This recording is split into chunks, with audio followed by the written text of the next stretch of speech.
ఈ రేపు ఎల్లుండి రిజల్ట్ వస్తుంది, 4వ తారీఖు ప్రభుత్వం ఏర్పడుతుంది. ఎవరు ఏర్పడినప్పటికీ, ఏ ప్రభుత్వం వచ్చినప్పటికీ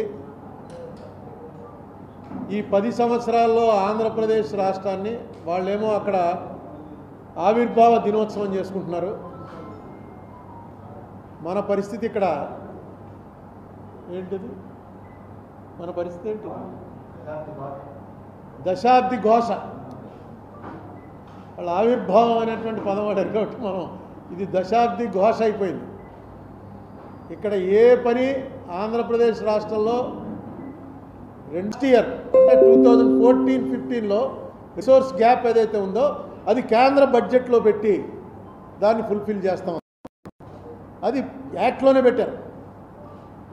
అయితే చంద్రబాబు నాయుడు గారు గవర్నమెంట్ రాగానే 32,625 కోట్లు 32,625 కోట్లు రిసోర్స్ గ్యాప్ ఉందని ఒక మొత్తం అన్ని రాసి ఎలా వచ్చిందో గ్యాప్, తెలంగాణ విడిపోయి హైదరాబాద్ వెళ్ళిపోవటం వల్ల మనకు ఆ గ్యాప్ ఎలా వచ్చిందో క్లియర్గా లెక్కలేసి చంద్రబాబు నాయుడు గారు గవర్నమెంట్ పంపించారు. పంపిస్తే ఇప్పటివరకు ఆ డబ్బులు ఫస్ట్ ఇయర్ ఇవ్వాల్సిన డబ్బుల్లో మనకు ఇప్పటివరకు అందింది 5,617 కోట్లు. అలాగే పోలవరం ఇప్పటికైంది 48% కంప్లీట్ అయింది. ఒకళ్ళు 70 అని ఒకళ్ళు 80 అని చెప్తున్నారు. మొన్న నేను వేసినటువంటి ఏపీ రీఆర్గనైజేషన్ యాక్ట్ మీద సుప్రీంకోర్టులో వేసిన పిటిషన్లో ఆంధ్రప్రదేశ్ గవర్నమెంటు ఎఫిడవిట్ దాఖలు చేస్తూ ఆ ఎఫిడవిట్లో చెప్పింది 48% పోలవరం కంప్లీట్ అయింది, ఇంకా 52% అవ్వాలి అని. మొన్ననే పేపర్లో చూసి ఇదేంట్రా అని చెప్పి ఆ పీపీఏ వెబ్సైట్లోకి వెళ్ళి చూస్తే వాళ్ళు ఏమంటున్నారంటే ఇంకా ఆంధ్రప్రదేశ్ పోలవరానికి ఇవ్వాల్సిన బకాయి 521 కోట్లు ఉంది అని క్లియర్గా వాళ్ళ వెబ్సైట్లో పెట్టేశారు. మీ పేపర్లో కూడా వచ్చింది. అది 521 కోట్ల 62 లక్షల రూపాయలు ఇస్తే పోలవరంకి మొత్తం డబ్బులన్నీ గవర్నమెంట్ ఇవ్వాల్సినవి, సెంట్రల్ గవర్నమెంట్ ఇవ్వాల్సినవి ఇచ్చేసినట్టే అని వాళ్ళ వెబ్సైట్లో పెట్టేశారు. అయ్యిందేమో 48%. అసలు పోలవరం డ్యామ్ వర్క్ ఇప్పటివరకు స్టార్టే అవ్వాల. పునాది అయినటువంటి డయాఫ్రమ్ వాల్ కొట్టుకుపోయింది, దాని మీద వీళ్ళు కొట్టుకు చూస్తున్నారు. ఇది కాకుండా section 94 subsection Visakha Vijayawada metro rail కానీ, గ్రేహౌండ్ సెంటర్ కానీ, 7 బ్యాక్వర్డ్స్ డిస్ట్రిక్ట్స్కి బుందేల్ఖండ్ తరహాలో 5 ఏళ్లకి 24,350 కోట్లు ఇస్తున్నారు. దాని నిమిత్తం 5 ఏళ్లలో మనకి ఇచ్చింది, 5 ఏళ్ళు కాదు 7 ఏళ్లలో మనకి ఇచ్చింది 1,750 కోట్లు. ఇది కాకుండా 3,820 కోట్ల రూపాయలు ఈ ట్యాక్స్ తేడాల్లో సెక్షన్ 50-51 అనుకుంటాను ఏపీ రీఆర్గనైజేషన్, అది కొంచెం క్లారిటీ లేకపోవడం వల్ల మనకి 3,820 కోట్ల రూపాయలు రావాల్సింది ఆగిపోయింది. అది ఎలాగ సెటిల్ చేసి ఇప్పించాలి, లేకపోతే సెంటర్ పే చేయాలి. అది కూడా ఏమి దీని అంతటికీ కారణం ఏంటంటే నేను అనుకోవటం, ఇక్కడి నుంచి దీని మీద గట్టిగా స్ట్రెస్ చేసేవాడు ఎవడో లేడు. వీళ్ళు కోర్టులో వేసిన ఎఫిడేవిట్ ప్రకారం ఆంధ్రప్రదేశ్ గవర్నమెంట్కి, తెలంగాణ గవర్నమెంట్కి షెడ్యూల్ 9, షెడ్యూల్ 10 సంబంధించినటువంటి ఆస్తుల్లో 1,42,601 కోట్ల రూపాయల విలువైన ఆస్తులు. ఇది ఎప్పుడు 23 నాటికి, ఇవాళ ఇంకా పెరిగి ఉండొచ్చు. వీటిల్లో మనకి 58% రావాలి. 1,42,000 కోట్లలో 58% మనకి, 42% వాళ్ళకి జనాభా ప్రాతిపదికన పంచండి అని చెప్పి క్లియర్గా ఏపీ రీఆర్గనైజేషన్ యాక్ట్లో పెట్టారు. దాని మీద షీలాబిడే కమిటీ అన్నారు.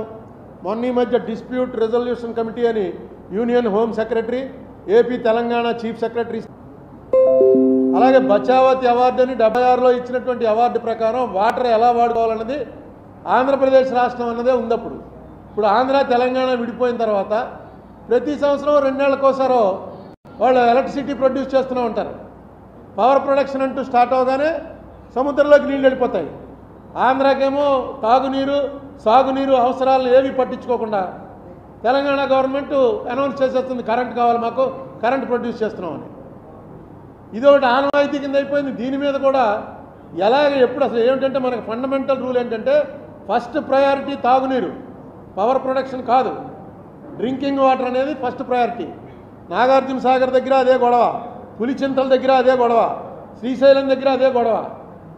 ఈ గొడవకి పరిష్కారం గట్టిగా అడగాలి.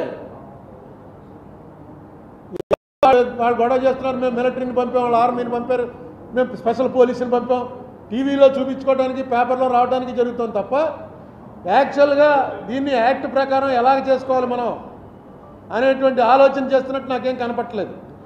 కమిటీలు వేయటమే కాకుండా కమిటీ ఏం పని చేస్తుంది అనే పర్యవేక్షణ కూడా ఉండాలి. జరిగిన నష్టం గురించి ఒక అవగాహన ఉన్నవాళ్ళు ఉన్నారో వాళ్ళు ఎంటర్ అవ్వాలి. వాళ్ళని పెట్టి ఒక కమిటీ వేసి ఆ కమిటీ ద్వారా దానికి టైం బౌండ్ ప్రోగ్రాం పెట్టండి, ఒక 3 నెలల్లో మీరు ఇవ్వండి అని. చాలా కమిటీలు అయ్యాయి.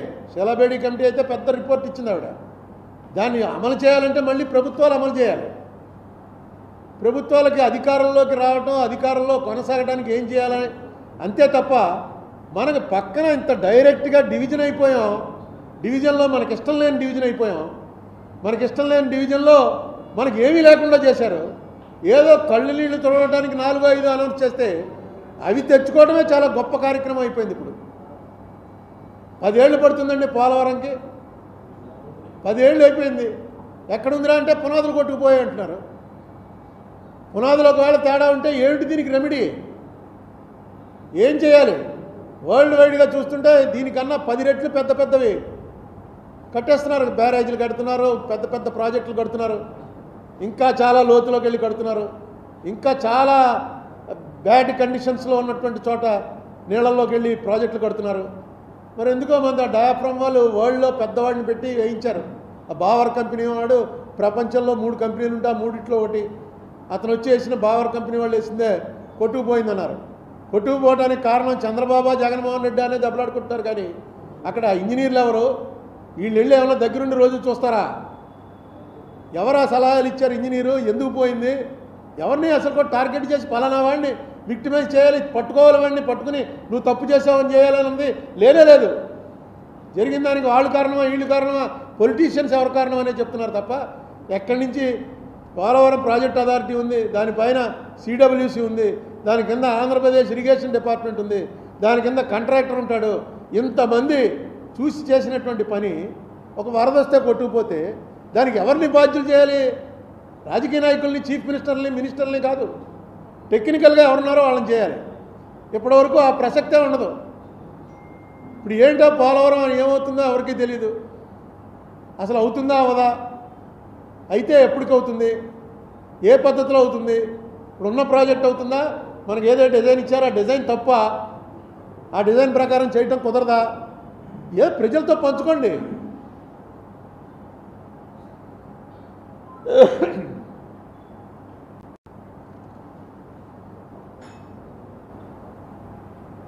ఇది జనరల్గా మనందరికీ తెలుసున్నవే.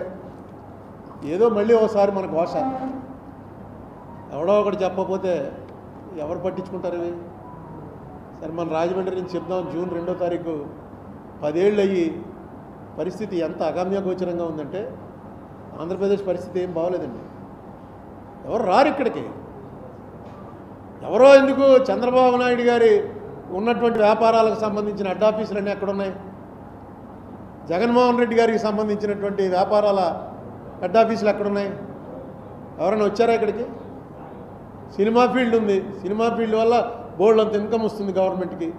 ఎవరైనా సినిమా వాళ్ళు ఇక్కడికి రావడానికి ఈ రాష్ట్ర విభజన జరిగాక ఎవరైనా ఒక్కళ్ళు వచ్చారా? అయ్యే షూటింగ్లు కూడా ఆగిపోయాయి. ఈ రాష్ట్ర విభజన అనేది నేను వేసిన పిటిషన్లో కనీసం జగన్మోహన్ రెడ్డి గవర్నమెంట్ ఒక ఎఫిడేవిట్ ఫైల్ చేశారు. ఆ ఎఫిడేవిట్ చాలా బాగా డ్రాఫ్ట్ చేశారు, చాలా బాగా ఫైల్ చేశారు. ఫిబ్రవరి 2023లో ఫైల్ చేశారు.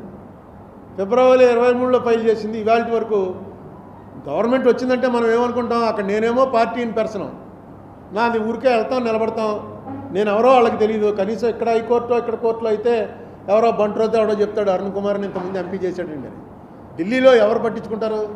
నేను పార్టీ ఇన్ పర్సన్ ఉన్నాను. ఎప్పుడైతే జగన్మోహన్ రెడ్డి గవర్నమెంట్ వారు ఎఫిడేవిట్ వేశారో ఇక అప్పటి నుంచి దిగుతారా, పెద్ద పెద్ద ప్లేడర్లు దిగుతారు. ఆ ప్లేడర్ వచ్చాడంటేనే వెంటనే అటెన్షన్ వస్తుంది, వస్తారనుకున్నాం. కానీ ఏమీ రాలా. మళ్ళీ ఒక్క వాయిదా కూడా ప్రభుత్వం తరఫున పెద్ద ప్లేడర్ ఎవ్వరు రాలా. నేను వెళ్తాం రావటం, అక్కడ అక్కడ నచికి అని ఇంకా 2-3 ఉన్నారు గవర్నమెంట్కి సంబంధించినటువంటి వాళ్ళు ప్లేడర్లు. వాళ్ళకి చెప్పడం ఏమో బాబు నెక్స్ట్ వాయిదా కన్నా ఎవరినన్నా సీనియర్ని హైర్ చేయండి, ఎవరన్నా సీనియర్ని తీసుకొచ్చి మాట్లాడించండి. ఎందుకంటే ఎఫిడేవిట్ చాలా బాగా చేశారు. నేను ఇప్పుడు చెప్పిన మాటలన్నీ ఎఫిడేవిట్లో ఉన్నాయి. అన్నీ ఎఫిడేవిట్లో క్లియర్గా వేసి ఆంధ్రప్రదేశ్ ఇంకో మాట చాలా క్లియర్గా నేను అడిగిందే వాళ్ళు ఏమడిగారంటే ఆర్టికల్ 3 ప్రకారం విడదీశాం అని అంటున్నారు. విడదీయడానికి కేంద్ర ప్రభుత్వానికి హక్కు ఉంది అంటున్నారు. ఓకే, కానీ ఆర్టికల్ 3 ఎప్పుడు ఉపయోగించాలి అన్నది ఎక్కడైనా రాసిందా? ఆర్టికల్ 3(4) కింద రాష్ట్రాల విభజన అనేది ఎప్పుడు జరగాలి, ఎందుకు జరగాలి, గైడ్లైన్స్ ఇవ్వండి. ఆర్టికల్ 3 ప్రకారం మీకు హక్కు ఉన్నమాట నిజమే, కానీ ఆ హక్కు వినియోగం చేసుకునే పరిస్థితులు ఎప్పుడు వస్తాయి? కేవలం తెలంగాణ ప్రాంతం వాళ్ళ అభీష్టం మేరకు ఈ రాష్ట్రం విభజిస్తున్నాం అంటున్నారు. అది ఎప్పుడైనా జరిగిందా? అలా జరగచ్చా? చాలా రాష్ట్రాలు విభజించమని అడుగుతున్నాయి. ఇది కూడా పాయింట్ అడిగారు వాళ్ళు. రాష్ట్ర ప్రభుత్వం వాళ్ళు ఈ పాయింట్ కూడా క్లియర్గా అడిగారు. దీని మీద ఎవరన్నా కాస్త పెద్ద కౌన్సిల్ వచ్చి దీన్ని తేల్చండి అంటే ఇది పెద్ద విషయం కాదు. మనం అడుగుతున్నది ఆంధ్ర తెలంగాణ కలిపేయండి, మళ్ళీ ఇవేం కాదు. రావాల్సినవి ఏమున్నాయో అవి ఇప్పించమని ఒక కోర్టు ఆర్డర్ ఇప్పించండి. అలాగే ఇక ముందు జరిగేటి వాటికి ఒక గైడ్లైన్స్ ఏర్పాటు చేయండి, ఏ ప్రకారంగా జరగాలని. ఇక అయిపోయింది ఏదో అయిపోయింది, కనీసం మాకు ఇవ్వాల్సినవైనా ఇవ్వండి. ఎందుకంటే కేసీఆర్ గారు రాష్ట్ర విభజన జరుగుతున్న సమయంలో పార్లమెంట్లో గొడవ, లోక్సభలో రాజ్యసభలో గొడవ జరిగినప్పుడు కానీ అంతకు ముందు కానీ ఆయన ఎప్పుడు సభకు రాలే. అంతా కాంగ్రెస్ వాళ్ళే దెబ్బలాడుకున్నది లోపల. తెలుగుదేశం వాళ్ళు ఇటు అటు వాళ్ళు అటు దెబ్బలాడుకున్నారు. కేసీఆర్ గారు మాత్రం ఆయన ఒక్కడే ఎంపీ ఆయన పార్టీకి, ఆయన ఎప్పుడు సభకు రాలే ఎందుకంటే ఆయనకి తెలుసు స్ట్రాటజిక్గా వాళ్ళు కొట్టుకుంటారు, మనం ఎందుకు ఆ మధ్యలోకి వెళ్తామని. అయిపోయింది, ఆయన సీఎం అయ్యాడు. సీఎం అయిన 9 ఏళ్ళలో 10 ఏళ్ళలో ఏనాడు ఈ డబ్బులు ఇవ్వాల్సిన దానికి కేంద్ర ప్రభుత్వం వాళ్ళు ఒకసారి ఏం సమాధానం చెప్పారంటే మీరు సెటిల్ చేసుకోవాలి, కానీ మేమేం చేస్తామంటే కేంద్ర ప్రభుత్వం అనేది ఓన్లీ మధ్యవర్తి పాత్ర మాది, అంతకుమించి మేమేం చేయగలం అన్నాడు మినిస్టర్. రాజ్యసభలో రిప్లై ఇస్తున్నాం. యాక్ట్ చేసిన వాళ్ళు ఇంప్లిమెంట్ చేయాలి కదా. ఏపీ రీఆర్గనైజేషన్ యాక్ట్ అంటే కేంద్ర యాక్ట్, అది ఆ యాక్ట్ ఎవరైతే చేశారో వాళ్ళు ఇంప్లిమెంట్ చేయాలి. వాళ్ళు మేమేం చేస్తామండి, ఎందుకంటే ఆంధ్రాలో బీజేపీకి ఎప్పటికీ కూడా ఆన్ ఇట్స్ ఓన్ అవకాశాలు తక్కువ. సొంతంగా బీజేపీ ఇక్కడ అధికారం వచ్చేటువంటి పరిస్థితి ఎప్పుడూ ఉండదు. తెలంగాణలో ఛాన్స్ ఉంది, అందుకని తెలంగాణ వైపు ఉంటే మనకు రాజకీయంగా బెనిఫిట్ వస్తుంది.